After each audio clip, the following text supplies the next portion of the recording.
I'm Trek with two Ks.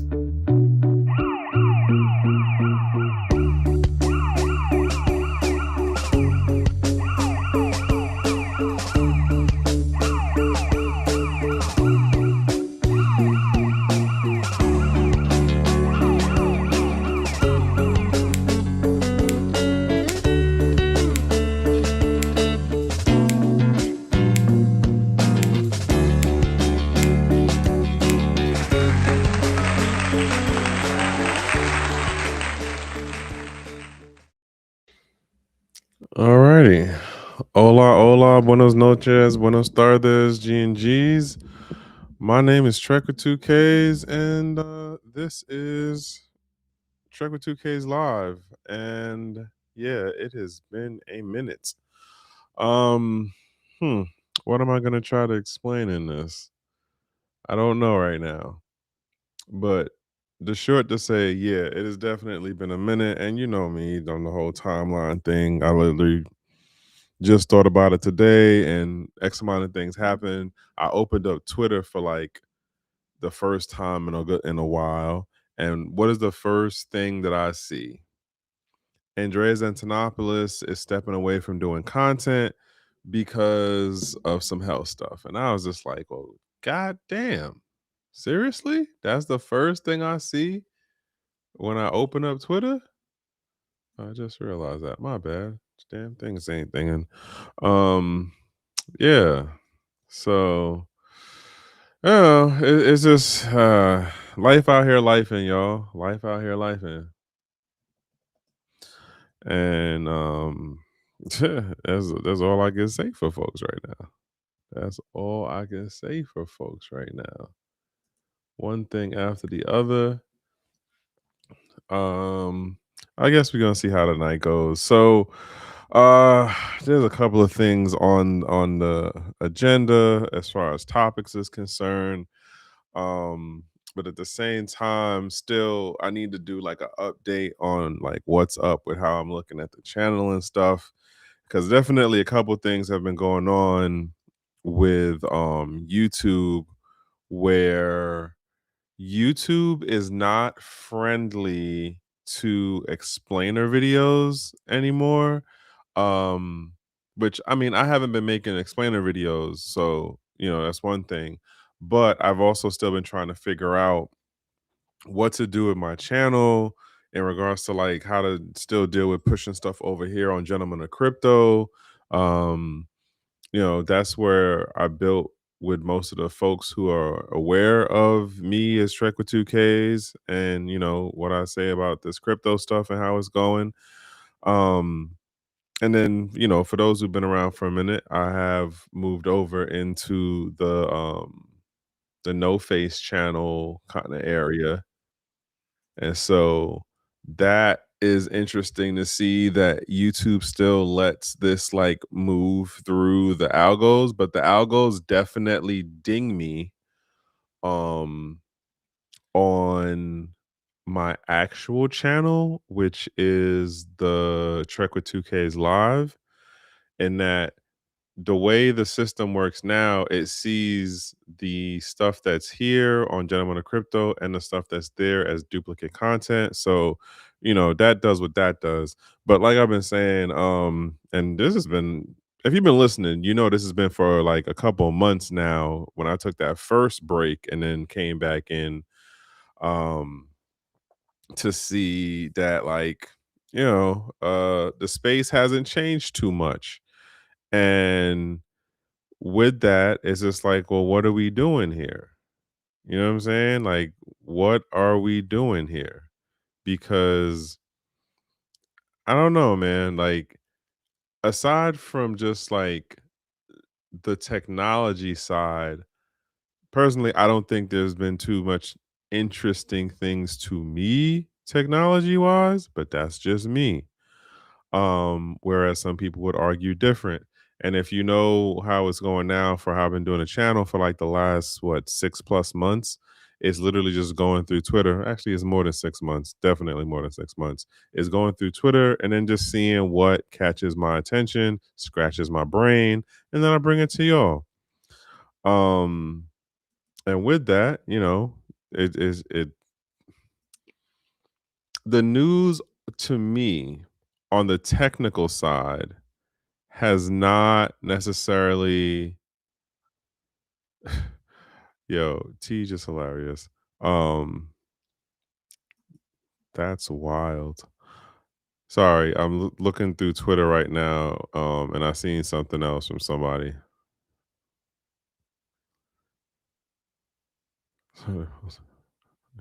Hilarious.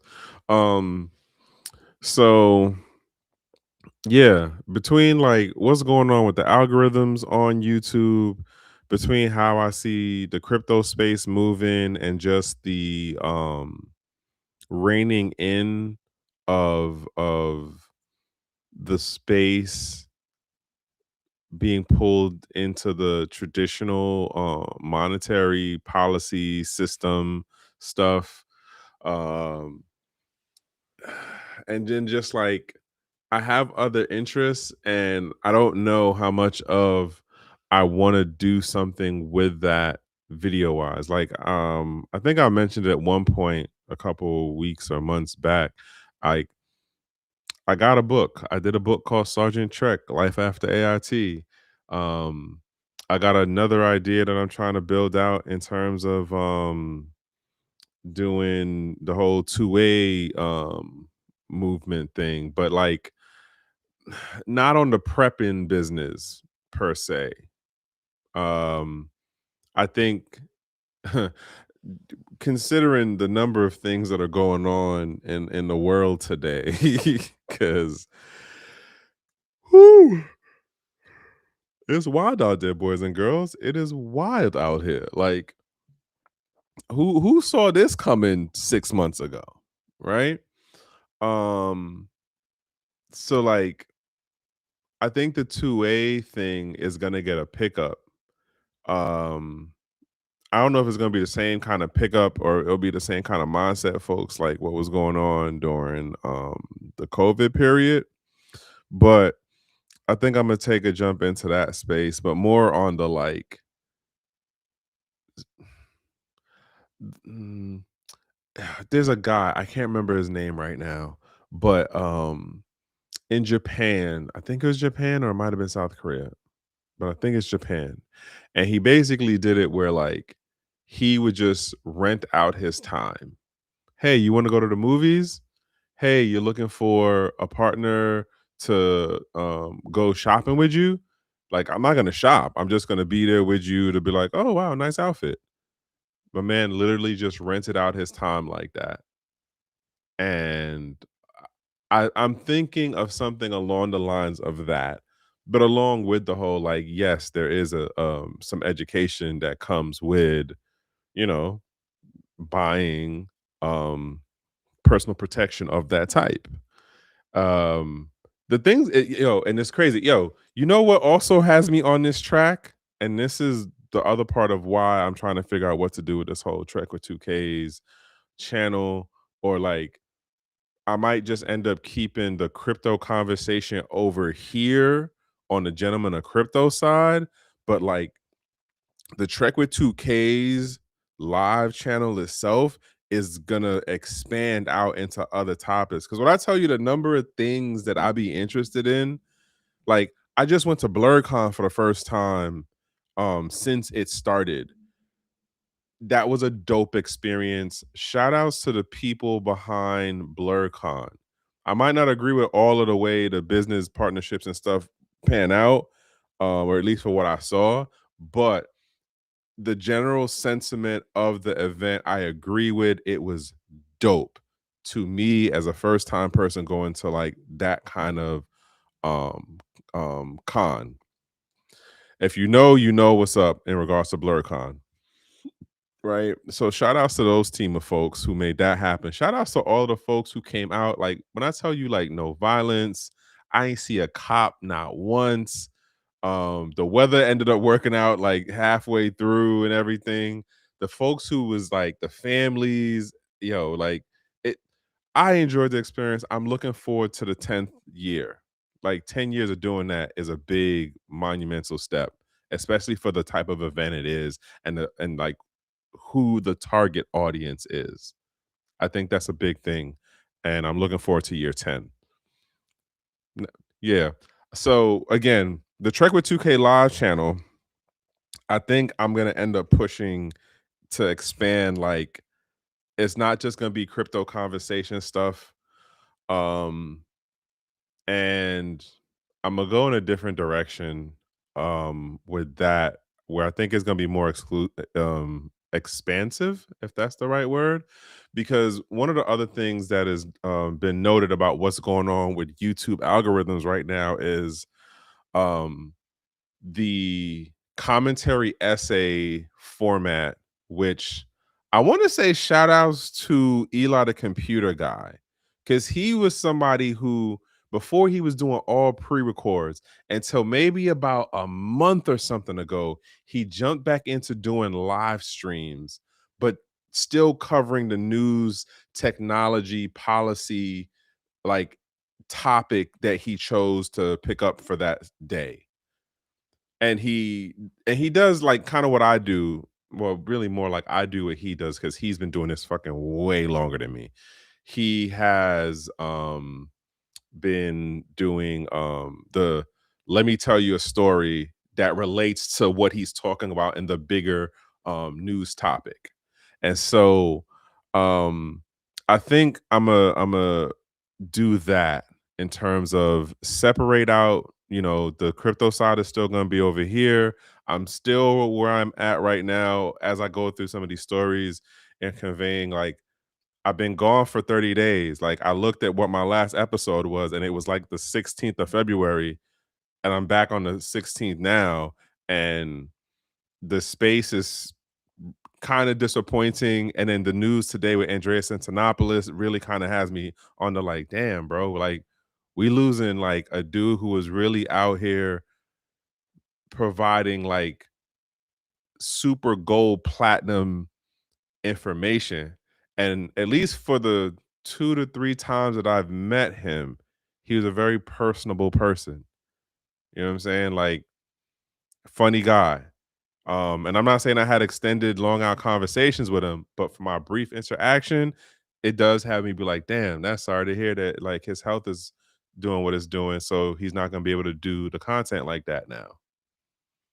That's a thought leader to me, at least. I know that was one of my early inspirations in moving into this space, but that's just me, right? Um, the other thing in relation to the channel and like the Trek with 2K is live, and I want to say shout outs to We the People podcast, because they're another reason why I'm looking to explore um the Sergeant Trek in the 2A lens. Because there was an episode that they recently did, and they had an OG dude on there. He was like, you like, being a gunsmith is not the same as putting is what is it, a parts placer or something like that. And I said, you know what, I ain't even mad at you, because for those who know what I do on the day-to-day job business that pays the bills and keeps the roof and the lights on and stuff, it's one of those like, but wouldn't you say you're that? And it's like, nah, dog, I know I'm not a gunsmith.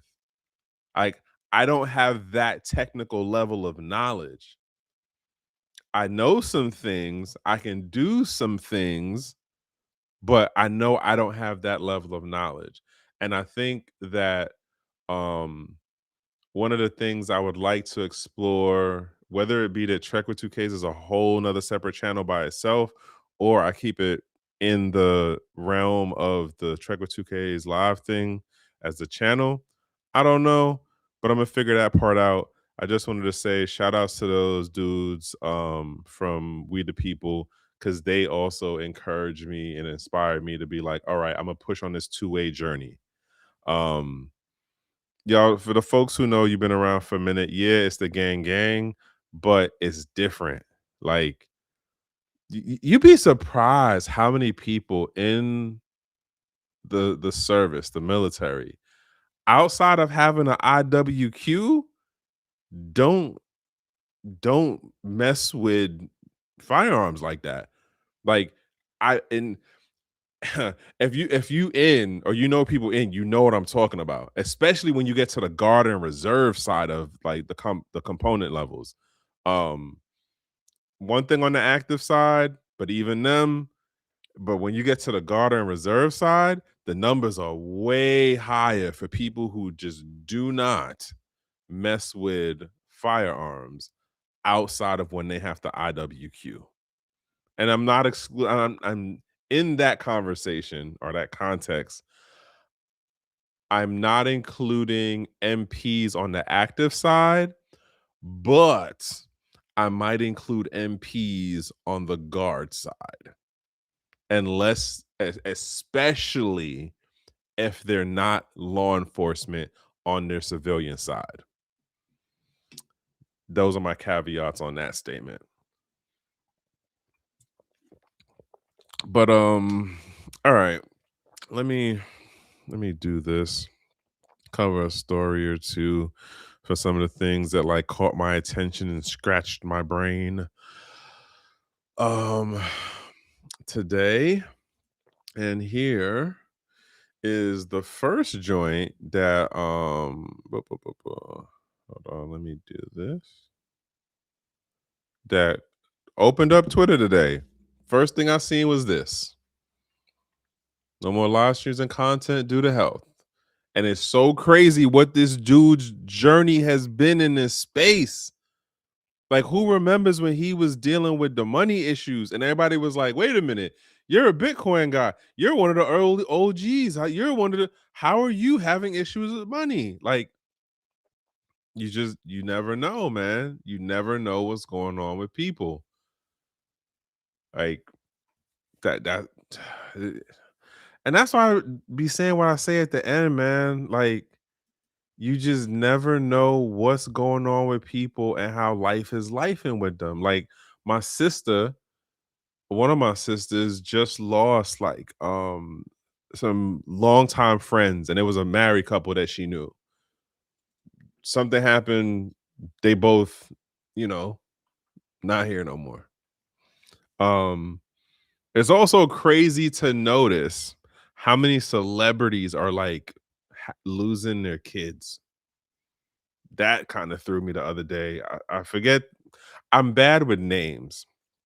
So like the actual um names of the people I don't remember at the moment right now, but it was something I noticed today, like from I guess January or last year, some point to now, where it's like, well, god damn, like that's a mental like head banger right there. Like to have to deal with that as a parent, I don't know what I would do.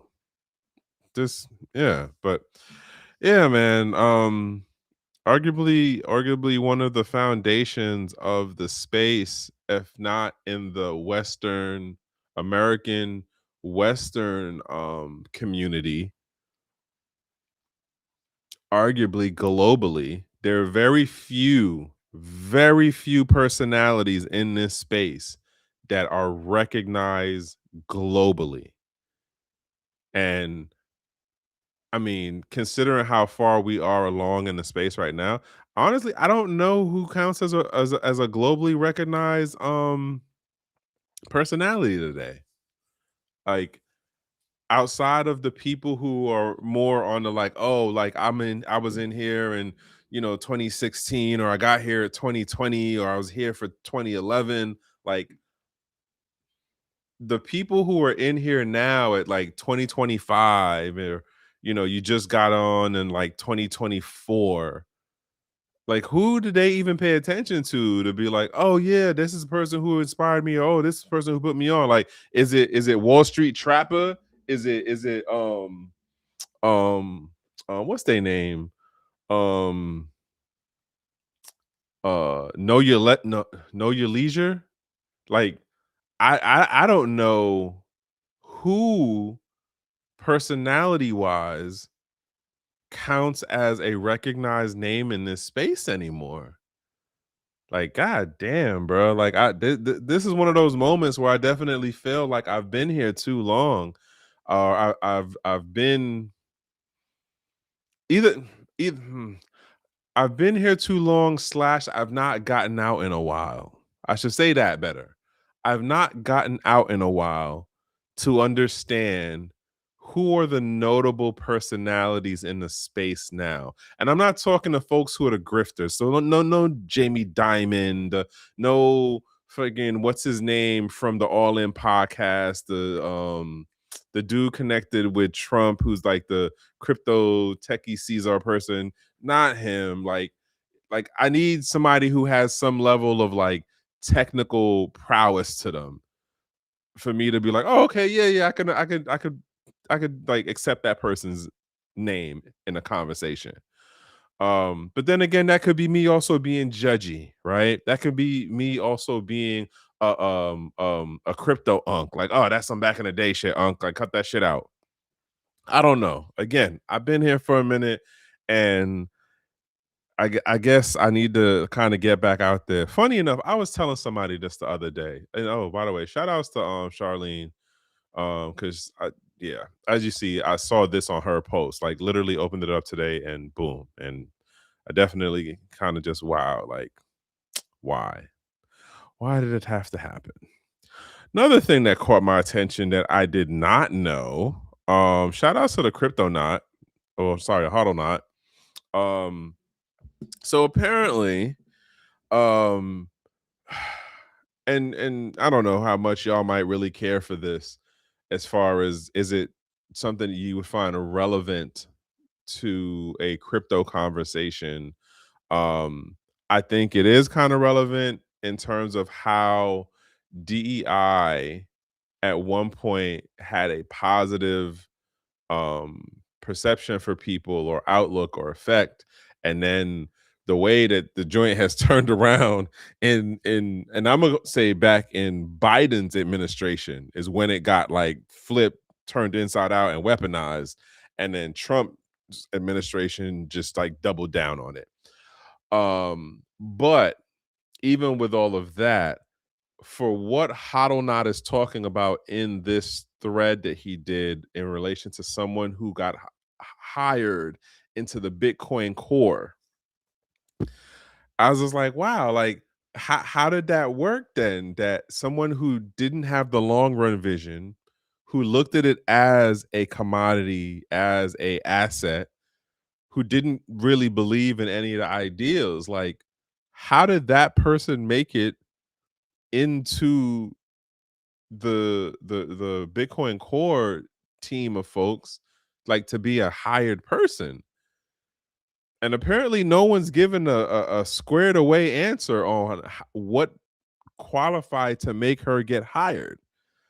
I have no idea who the hell this person is. Again, as I have said for how this segment now works, I scroll through Twitter and I just go with what scratches my brain.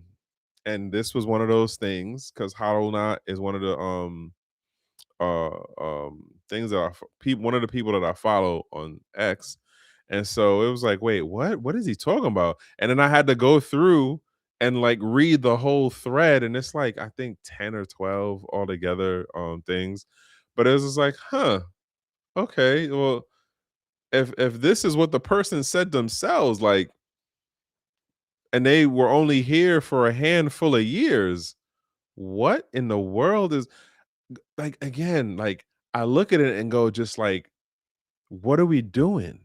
Why are we here? Like there's so many things that are changing within the digital panopticon, the thing of the Five Eyes, the AML, anti-money laundering um agreements, policies, and laws, the different things going on the banking side versus the financial like regulator side, like, and the amount of interconnecting the things together, where it's just like,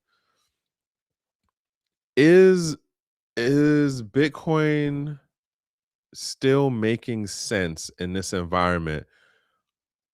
And arguably, I know, Andreas would be like, no, it makes even more sense in this type of environment. Like, you need to double down in terms of having tools, having processes, having access to a financial system that can still work with self custody, right?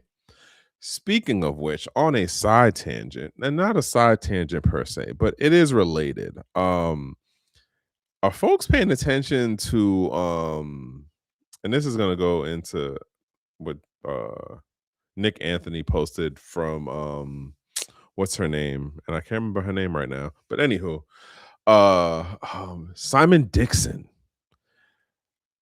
I want to say probably 3 to 4 months ago, I noticed the switch in his presentation around how he was talking about what was going on with Bitcoin, what was going on with crypto, to be inclusive of stable coins, and like the financial geopolitical landscape. And honestly, it is, and I think I've said this before, but it is like almost a 180 from where he was before and what he was talking about with, like, you know, following with the playing by the rules of the government. And I'm not saying he's out here telling people to do anything illegal. That's not what I'm saying at all. What I'm saying is, for how he was more, I guess to say, hopeful or believing in that, like, this new monetary system and the technology would have a better transition, and it would be able to maintain its agency, as and the users of this new monetary system would have a better ability to maintain their economic sovereignty and agency. But for how he talks about it now, your boy is like, yeah, listen, we need to double down and fight this, because if we don't, like, the surveillance capitalism, the, so what is it? Surveillance, what do they call it? The Basically, which is the whole digital panopticon. The finance side is only one component of the digital panopticon. Okay. And so, like, he apparently had a conversation with oh man, what is this lady's name? I gotta go look for her name now. Um she is another person who comes from the government side, and she's definitely stepped away from the US as, like, everything is awesome, everything is cool, where it's just like, no, like, these folks are out here lying to us, and they stealing the money, and they're doing things that goes against how I understand America to originally be, or like what the principles are of what we're supposed to be founded on, right? And hold on, I'm trying to find, you know what, let me just do it this way. Uh what is her name? Where are we at? Almost there, folks. Where are you? Okay, that was that one. I was watching this like way earlier today. Catherine Austin Fitz. That's who I'm trying to name. So apparently, her and Catherine Austin Fitz had a conversation. And yo, if you've been listening to Catherine Austin Fitz over like the last, because she does interviews, but like her, I guess, American side interviews are interviews that get like pushed within the American YouTube feeds. It doesn't hit like that. But she does interviews, and so she did it, and apparently she had a conversation with Simon Dixon, and she's like, yeah, he's really knowledgeable, he's cool. And she ain't say cool, like, don't think she actually said cool. All right. But she said something today that is like, oh snap, you definitely did a 180, which arguably is kind of inspiring to me, because before she was very, very anti crypto, where she was like, yeah, this digital stuff is just going to be the way for them to control people. It's going to be the whole thing of locking down your finances, da da da da da da. And apparently now she's like, well, and I don't remember if she specifically said Bitcoin because I just seen the interview today, but I don't remember if she specifically said Bitcoin. But she did bring up the point of, if it's able to do self custody, this is the thing that we have to keep as an option versus just jumping fully into what they throw or give to us, because that's the stuff that's going to lock us down. And so I'm like, huh, okay. When I heard her say this, I was just like, wait, what?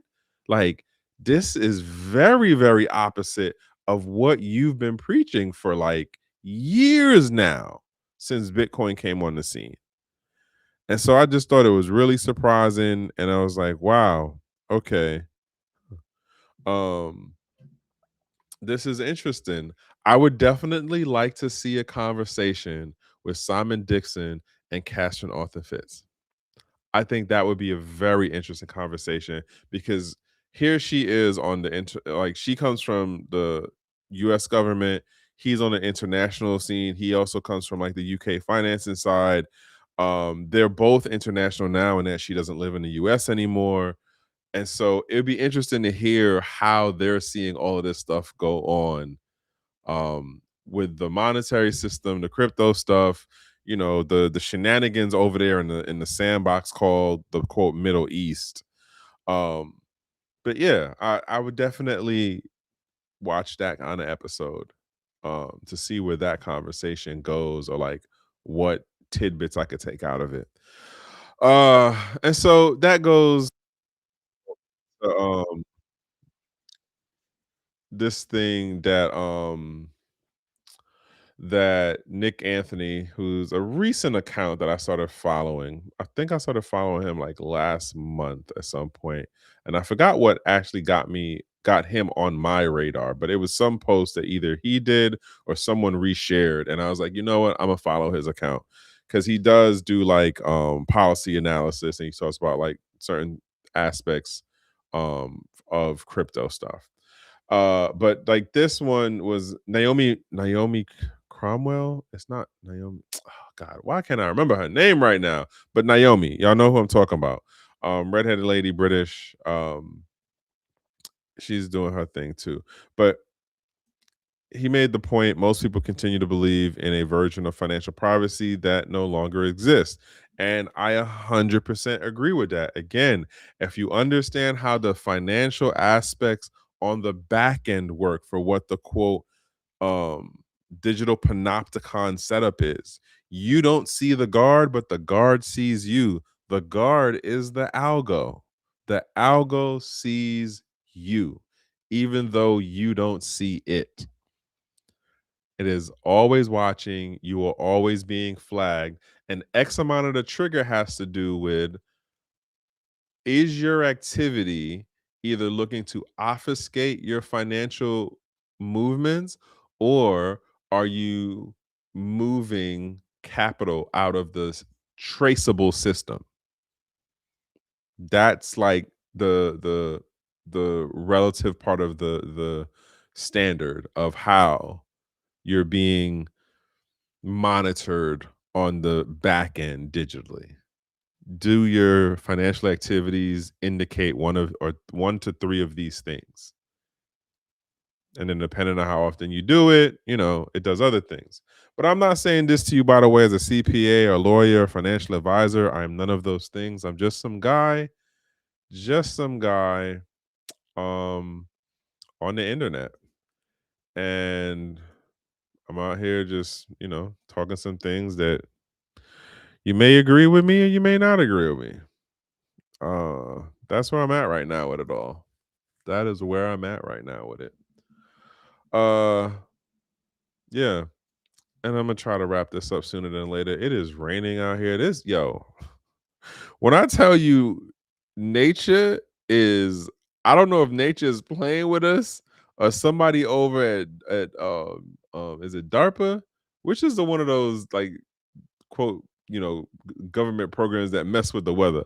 I don't know which one it is, but man, over the last week, yo, nature has been on some BS right now, man. We went from 7 degrees one day to dropping down and having crazy overcast the next day.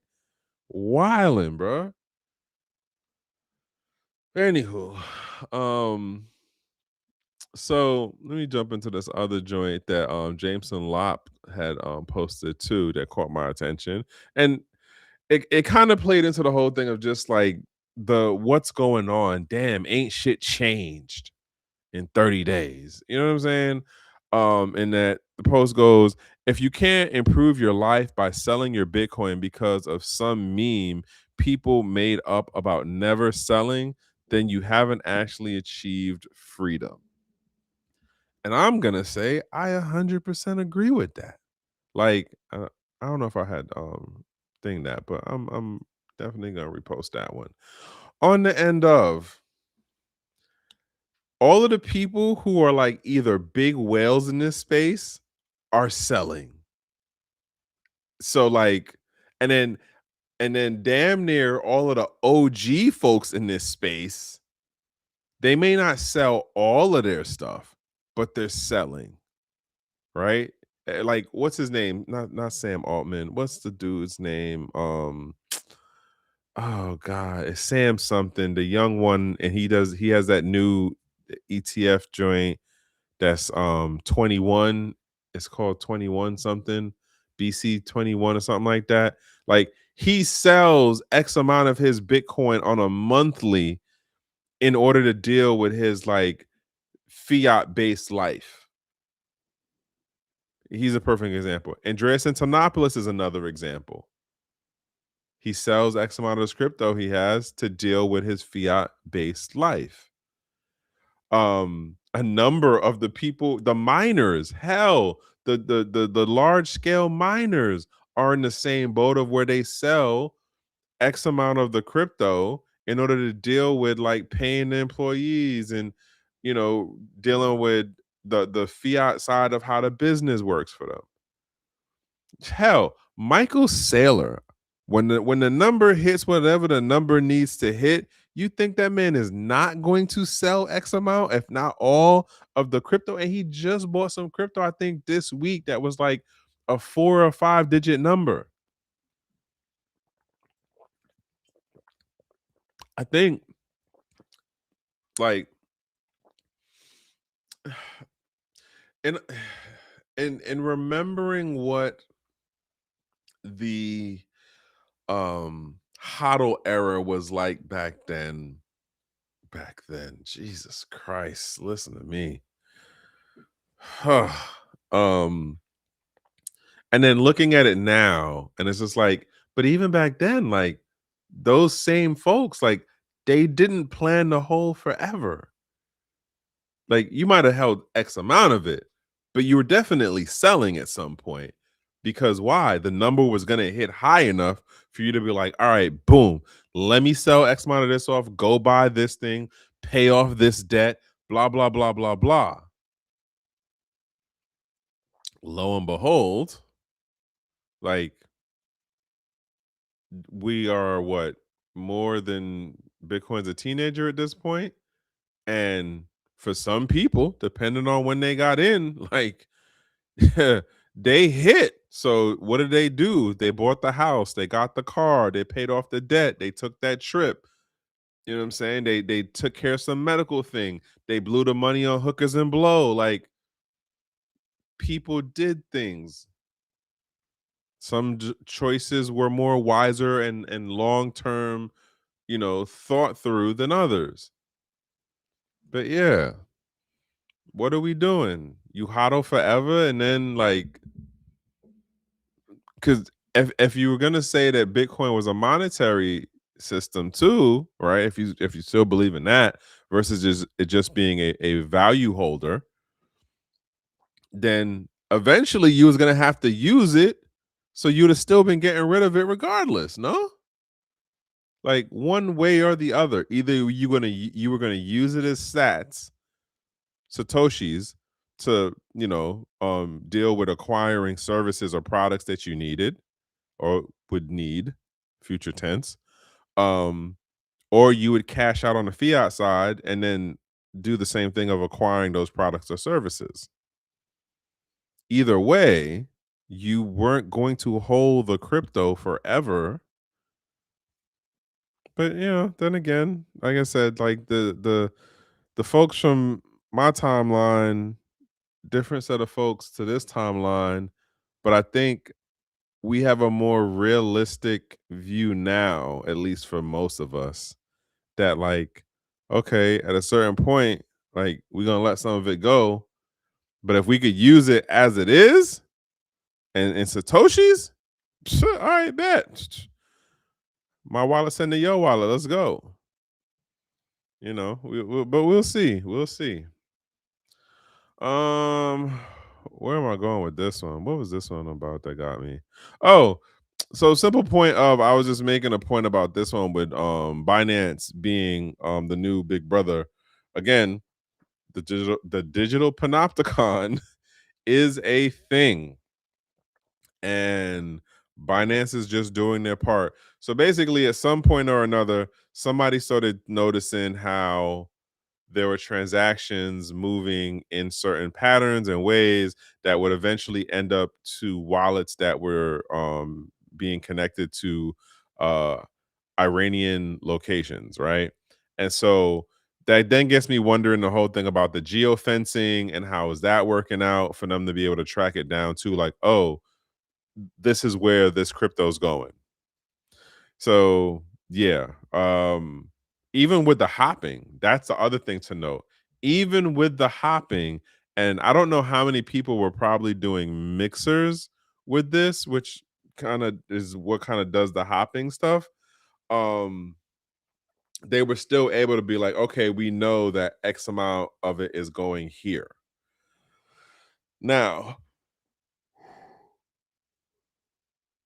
the question then gets into who wants to start pressing buttons in terms of like, oh well, if you know that those users are Iranian and we're going to start giving you names, or you can just blanket the whole country. Again, this is where we get into the whole thing of the double down of agency. F Because like how would this play out in this context of like the way of where this would go in the current landscape, the current scene of things,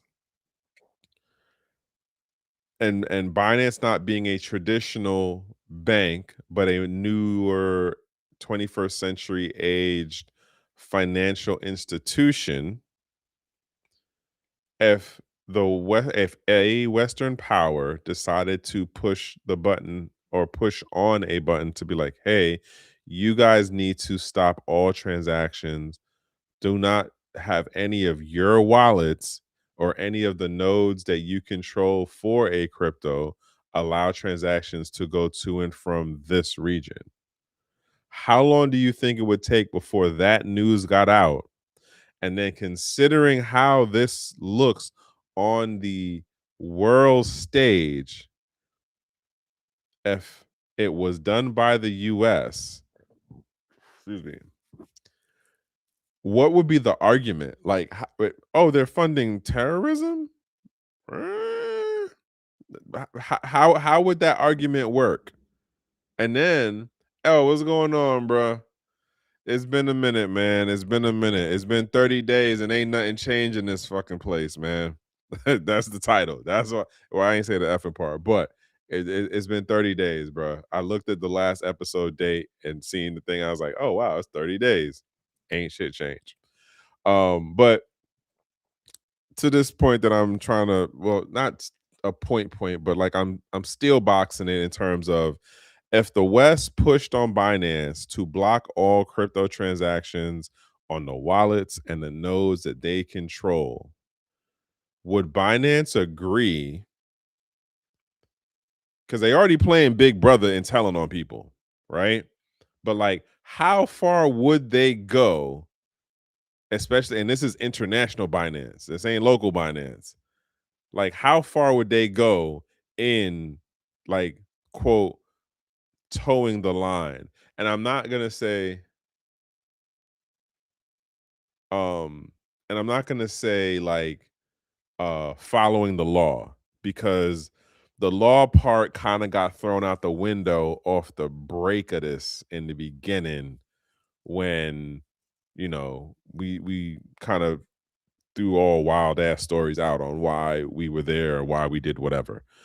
And I'm not looking to necessarily get into that, but I still do wonder, like, if the US starts calling in, favors, how many of these exchanges are going to listen, and who's counting, um yeah, I hear you. Nobody likes a tattletale.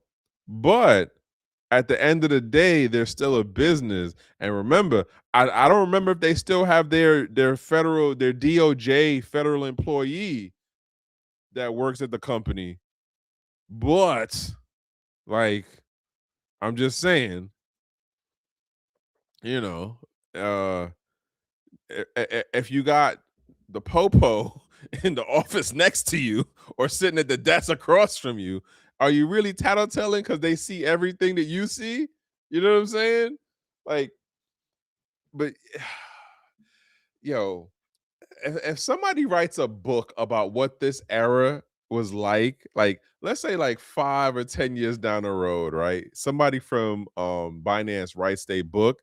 If they don't include what was going on,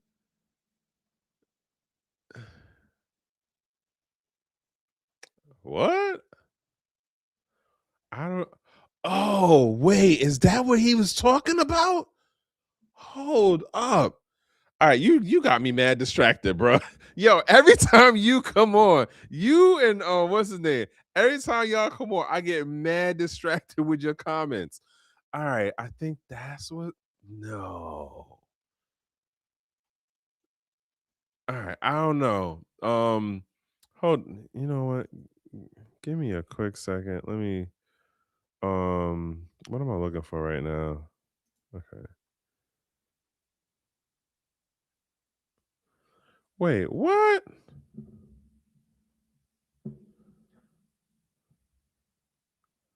That's what that was for? Okay, now I gotta go look. God damn, bro. Twitter. Yo, you step away from Twitter for a little minute.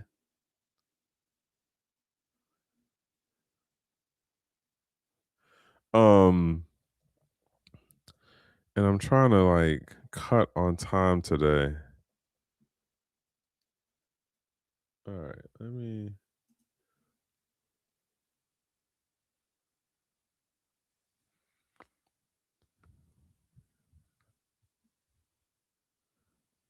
When the fuck did that happen?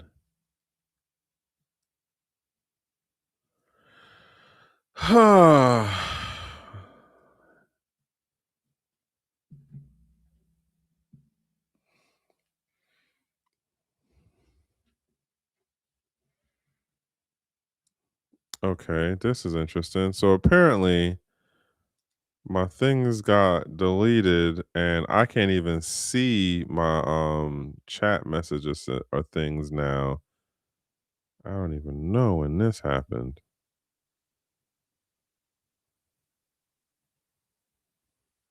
Uh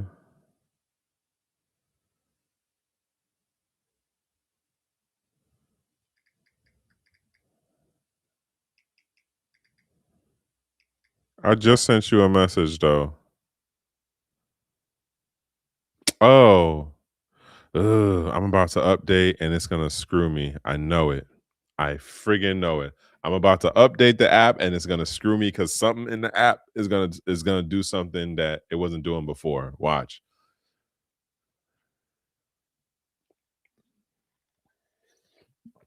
Gotcha, man. Gotcha. What was the other thing you said? Business have additional responsibilities and disclose it. Yes, very true. That is true. But like I said, I guess we're gonna see how this goes. Cause in my mind, yo, Oh man, yeah, we gotta talk, bro, because I have a whole slew of thoughts for how I see this joint playing out if it goes longer than a month. And then apparently today we're in like day 16 or 17. And then you see what they did with the warrant officers, where they're talking about now the warrants are gonna have on the act. I'm assuming this is going to trickle down in some way or form to Compo 2 and 3. But um the warrants have to bid for contract extensions and bonuses. Like, gone are the days of a warrant who been there longer than 25, 30 years. Because I believe on average, hey, what's going on? Cleo Dior? Long time, long time. Um, yeah, but yeah, we gonna catch up on that one, bro. Like it's just so many things going on right now. I'm just like, what?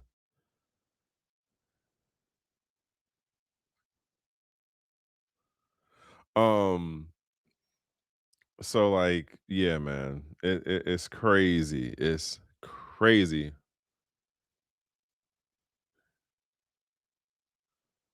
Yeah, bro. Look it up. Warrant officers starting this month going forward are going to have to put in, I don't want to say blind bids, but basically like if me and you are warrants, you won't know what I put in unless I told you how much I put in. But there's a number where it's like, hey, if y'all want to keep me in this military, I need at least a 4-figure, 5-figure number, and you say what the number is, and it's like, oh well, you know what, we got you, Mr. Robinson, because the number was below what the cutoff was. If your number is a little too high or above whatever the number is, guess what? You're not getting the extension. It's wild, bruh. And this is just one of the things that I see on how over this next decade, we like the government is going to do things to start clawing back incentives and programs and money. And it's just like, yo, if you would have never spent the money, or if you wouldn't have borrowed the money on the things you was borrowing the money on, we probably wouldn't have the debt, and then you wouldn't have to be cutting out the programs that you're cutting out right now. Like, I'm gonna go there. I'm already here. Sorry. Um like I'm throwing this one out there, bro, because I imagine you thought of this too when you heard certain things, right? How am I saying this? For the counter strikes that have been done on uh US occupied locations in the sandbox, the way that I understand the math of it is they cost between a couple million to hundreds of millions, and then going into um uh I think one location is in the billions. And 8 times out of 10, considering how our military budget is set up, where we borrow the money to fund our military, it means um we didn't pay to we didn't pay for it, basically. Like, we were still making installments. This was like layaway. Nah, this ain't layaway. This is what did they call the new stuff now? Buy now, pay later. Like, that's what we was on. That's what the US government was on. We using the stuff now. Rent a center. There we go. Rent a center. The US government was on some rent a center business. We was using the stuff, but now it got broke, and we don't have the stuff. And basically, who we borrowed the money from can't collect on broken stuff. So it's gonna be like, well, you still gonna owe us money. And the way things are looking, and I've been saying this for how long now? Economy ain't looking too great. We are where we are now, right? But yeah, pay as you. Nah, it's not pay as you go. It's buying. It's like, what is it? Use now, pay later. But yeah, Rent a Center is the best example that I can think of for what we were doing.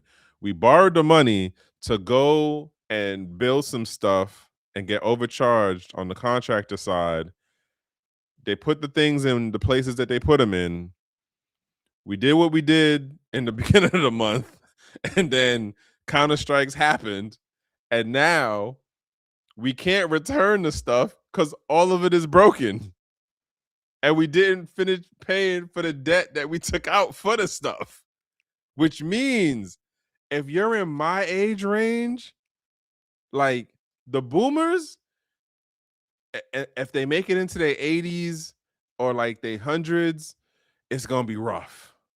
But if you in my age range, and what this government is about to do to try to get the money to deal with the debt that was incurred for those systems that now like total up to the hundreds of billions, and that's just like one thing on the like the economic woe table.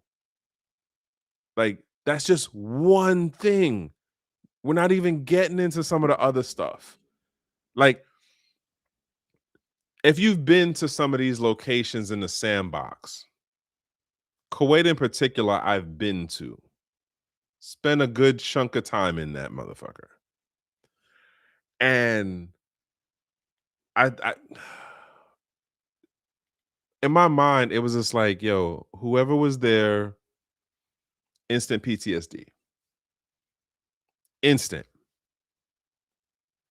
And there's no way you're telling me that we have lost like double digit number people. Not at all. And I say this respectfully as much as I can on the end of I get the part of you're out there, quote, doing your job. And then shit happens. And in this case, I don't think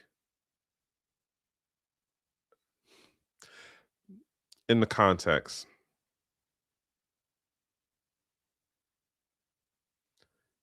yes, sand gets everywhere. But Afghanistan, the dust gets everywhere. Um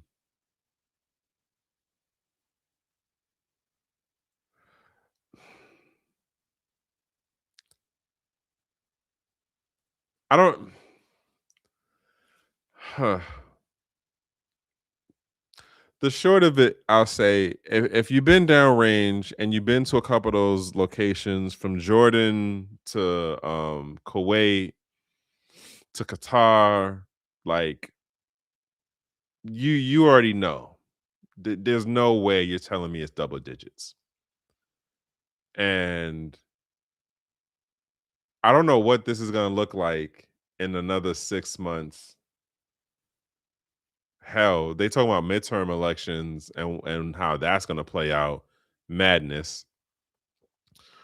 Um and I'll be saying this at my job, right?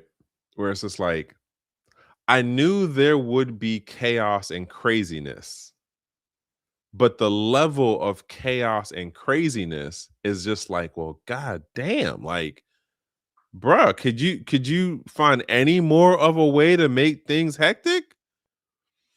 Which then brings me to something else that oh, I'm on the wrong page. That I came across the other day, and I think it might have been Catherine Austin Fitz too that had said it. Oh no, it was something else on IG that I came across. Um Project 2025. Because here's like the kind of logic, and I'm gonna run back over to this crypto last point, and then I'm out.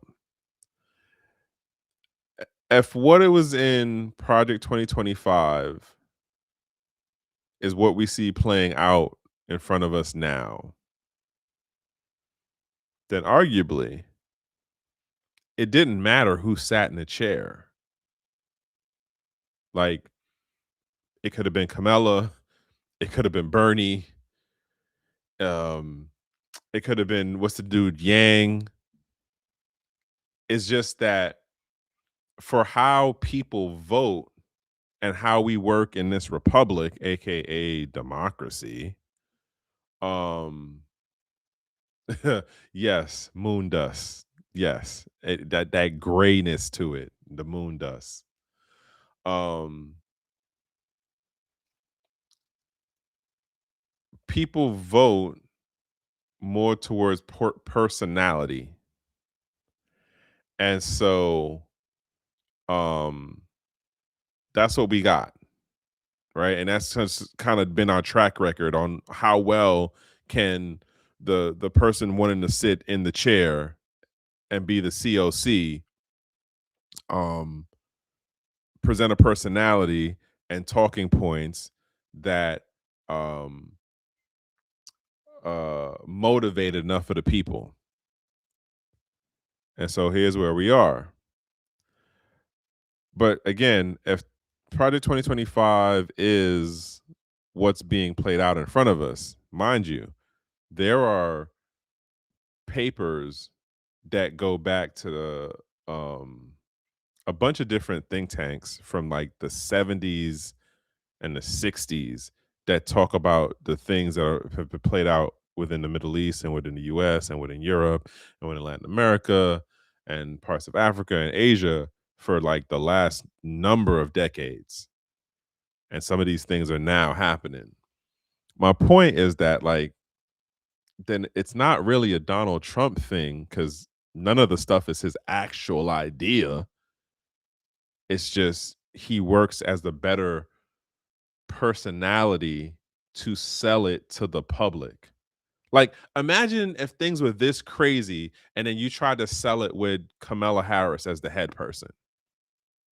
Like, how many people would accept the idea that this was Kamala Harris's idea to do X, Y, and Z thing? Imagine Bernie Sanders. What?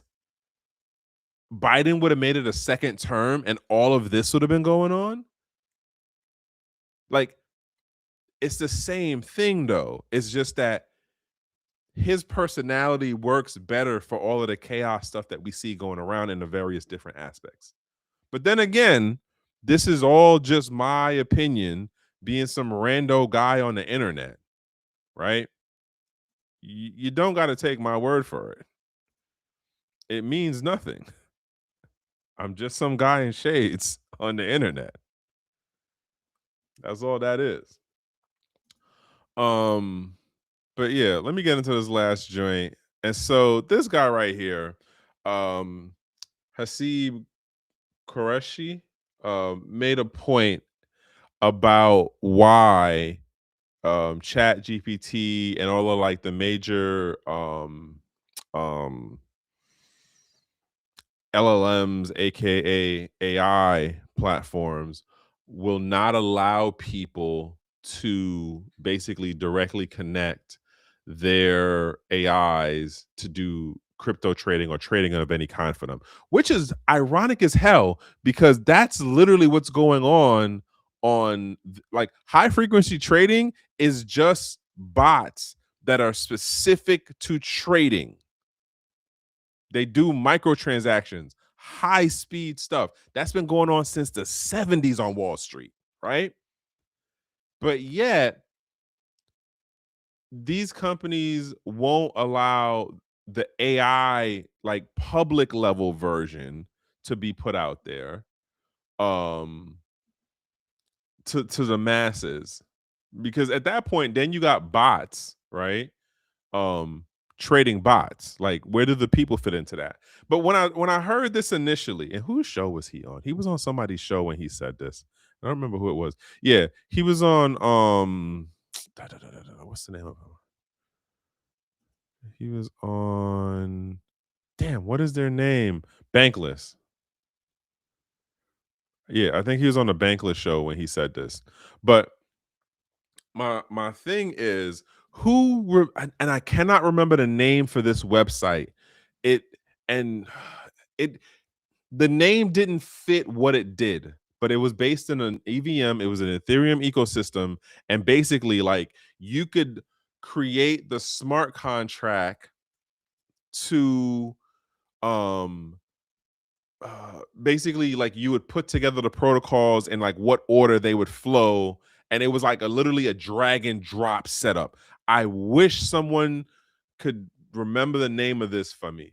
um oh man, and the name, I can't remember the name of it right now, but it didn't like fit to what the site did.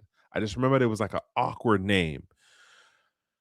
Nonetheless, when I seen this, I thought of that and I was like, but we had this back in like 20, and okay, granted, it may not be the same level of like um access to information and being able to make comparison as far as what a AI would do. But like, that was the early version in terms of what the smart contract buildup was like, right? Because again, like, if you're looking at it going, what does this have to do? It has to make the trade to either get you to make the profit, or what, like, get you to clear before it's too much of a loss, right?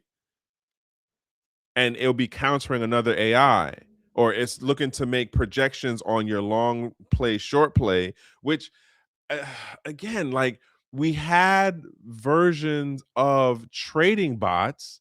The only difference is the trading bots that we had on the different platforms, like Three Rabbits, um oh god, who was the other, like, there were definitely bots. Bots are the early version of this. The difference is they didn't have access to additional um data points in regards to like being able to look on live market and seeing what the live market of an industry is, or looking at the bonds, or being able to compare charts in regards to like past activity of all-time high over the last 10 to 15 years in a particular market sector, and then comparing it to a cross set of data of like the geopolitical setup of like, oh, well, what's going on in Iran is going to affect the farming, which means the crops are going to be having this issue. So then the stocks for food companies is going to look like this in this window of time. Like, you couldn't do that back then because those bots didn't function to have access to additional data points of information. All they went off of, hey, the stock of what I'm tracking on this thing went up that day and went down this day, and if I do the numbers right in some whatever Fibonacci calculation, uh it should play out this way to do a leverage play, and then I would set the loss or the percentage drop to be at this marker. Like, those are the things you could do back then. The stuff now, which you had to do X amount of that stuff set in manually, the stuff now, which is, the irony is, what Wall Street is doing on its back end, as well as other like international trading platforms like the NASDAQ, like Wall Street, in other countries, such as in Tokyo, the stuff in South Korea, the Russian version, the European version, their their AI bots, and I'm saying AI bots, are doing the same thing in that. And I remember I had a conversation with a computer engineer, like, I want to say like 2018, or it might have been 2017, where we were talking about how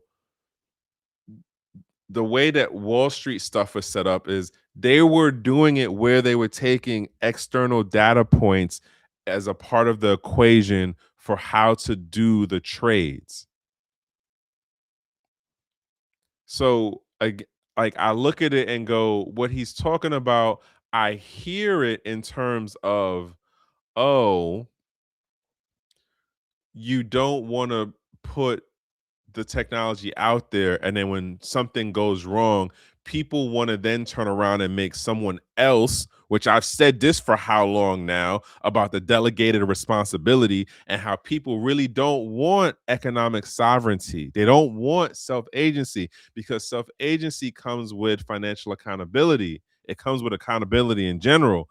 But if I put it off on the AI and have the AI do all of the trading, if the AI somehow fudges, whether it be the hallucination of the AI itself, or someone was able to hack in and do something that messed with it, and then it fudged a wallet address number, or it fudged a period or a comma in the code that it was writing to execute something. Now I lost a couple 100 million. I want to hold somebody else accountable for that. I can blame the AI, but who made the AI? Oh, you wrote the code for that? Bet. Oh, well, you work for the company? The company? I want to sue the company. And that's literally the point that they make in the segment for who he's talking to. I totally get it and agree with it, but what I find funny is for how the financial markets are set up today, that's what they're doing to the public. At least that's how I understand it. But yet, that's not what they want to give the public. That's my last one. That's all I got. Yeah, I'm done. Oz is done, folks. I'm gonna call this one a day, and I'll be honest. I don't know if I'll be here next Monday. I don't know. Um, the the space, as I've been saying, has been disappointing to me. Um, I do kind of feel like I got a little bit of hope, but I don't know exactly. Um, and it just is what it is. And like I said, as far as the channel, I think with the other ideas and stuff that I have that I'm thinking about and what I want to explore with the other stuff, it will 9 times out of 10 be that I'm just going to keep the crypto stuff over here, but my actual channel will go beyond just talking about the crypto stuff. Cause like I'm looking at stuff in regards to the cars, and like I want to do a drop excuse me, on a Subaru Forester, and I'm thinking like third gen. And then I'm looking to do a battle wagon with my third gen Outback. Damn. Wow. Pardon me. And then I got other interests. Like I said, the Sergeant Trek with the two-way journey thing, um, Shadow Band.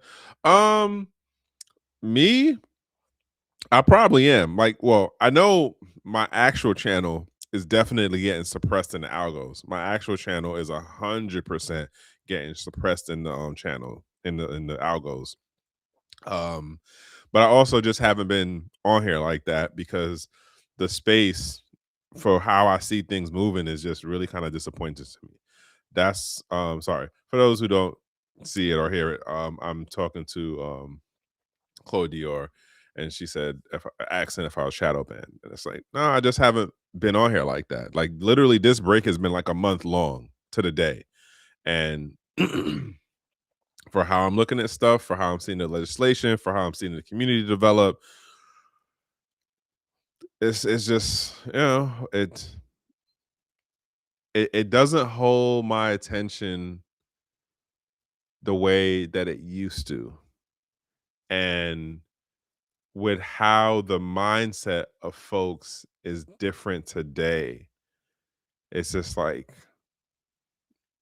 we on some different stuff now. So oh, I'm not there yet, bro. I'm not there on the active duty funds.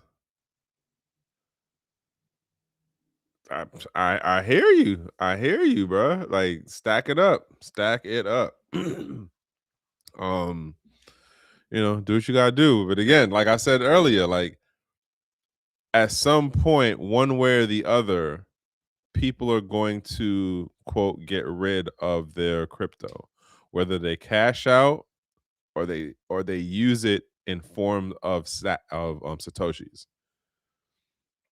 One of these two things will happen because at some point the price is going to hit the mark that they need.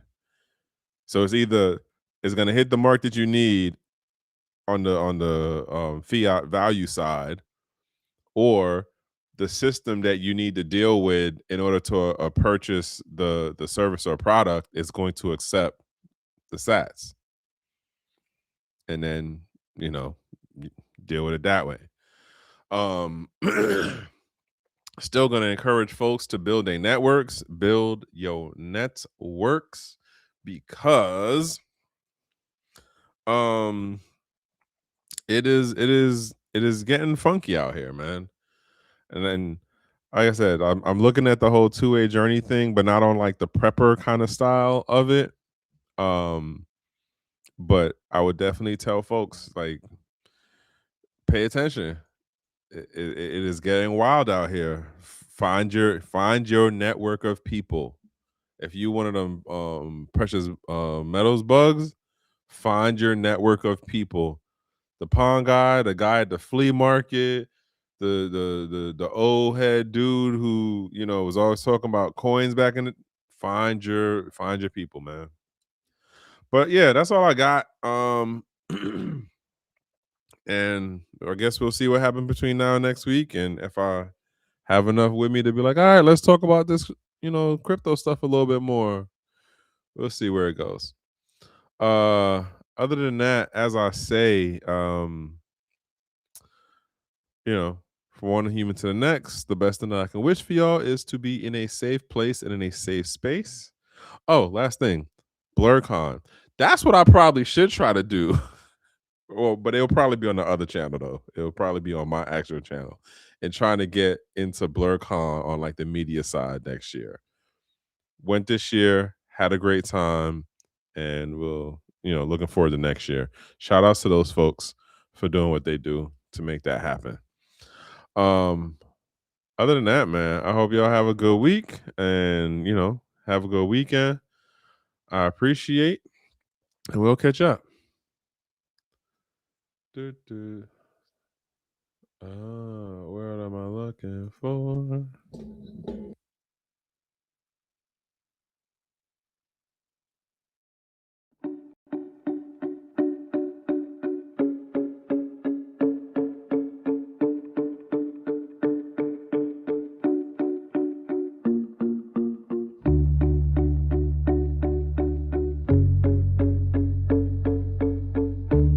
I'm Trek with 2Ks.